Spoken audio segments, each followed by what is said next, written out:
सुक्रे समिती आहे त्यांनी 10% असं म्हटलंय, म्हणजे 48% आपण आरक्षण ओबीसीचं करू शकतो. 13-14% आपण आरक्षण मराठा आणि कुणबींना वेगळं करून देऊ शकतो. त्यांचाही फायदा होईल आणि जो धक्का लागलेला आहे तो धक्का निघेल.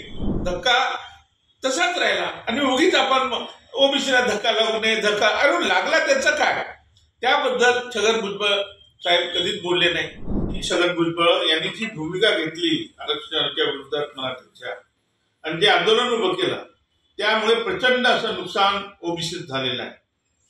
कारण यापूर्वी मंडल आयोग लागू झाल्यानंतर 1 एप्रिल 2001 साली असा एक जी.आर. काढला सरकारने की मराठा त्यांचे तत्सम कुणबी मराठा, मराठा कुणबी अशा प्रकारचा तो जी.आर. होता. त्याचा फायदा बऱ्यापैकी म्हणजे 70-80% मराठा समाजाने कुणब्याचे दाखले घेतले आणि ओबीसी मध्ये त्यांनी प्रवेश केलेला आहे.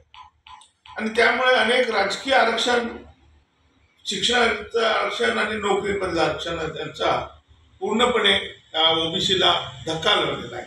फार मोठा धक्का म्हणजे भूकंपाचा धक्का म्हटलं तरी चालेल. तो धक्का गेले 30 वर्ष लागलेला आहे. तो काढण्यासाठी माझा प्रयत्न होता आणि म्हणून मी ओबीसी मधून मराठा समाजाला आरक्षण द्या आणि कुणबी मराठा एकत्र करून सब कॅटेगरीशन करा, जेणेकरून देशामध्ये जे कर्पूरी ठाकूर फॉर्म्युला आहे तो लागू करा आणि त्यांना आरक्षण द्या, अशी भूमिका मी घेतली. त्यासाठी मी प्रयत्नशील होतो.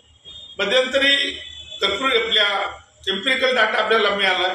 सर्वोच्च न्यायालयाच्या एका निर्णयाप्रमाणे जो मांडे आयोगाचा एम्पिरिकल डाटा मिळाला 37.70, त्यामुळे 38% आरक्षण आपण 27-38% करू शकतो. आणि शिवाय आता जे सुक्रे समिती आहे त्यांनी 10% असं म्हटलंय, म्हणजे 48% आपण आरक्षण ओबीसीचं करू शकतो. आणि नंतर सब कॅटेगरीशन केलं तर 13-14% आपण आरक्षण मराठा आणि कुणबींना वेगळं करून देऊ शकतो. त्यांचाही फायदा होईल आणि जो धक्का लागलेला आहे तो धक्का निघेल.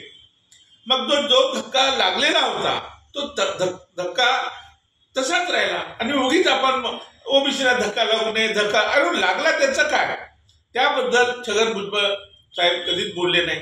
त्यामुळे छगन भुजबळ साहेबांना पुढेच माझी विनंती आहे की हे सब कॅटेगरीशन म्हणजे काय, उपवर्गीकरण म्हणजे काय, रोहिणी आयोग म्हणजे काय आणि कर्पूरी ठाकूर फॉर्म्युला म्हणजे काय, हे जर केलं, महाराष्ट्रामध्ये क केलेलं आहे, त्याचा जर अभ्यास केला तर अजूनही वेळ गेलेली नाही.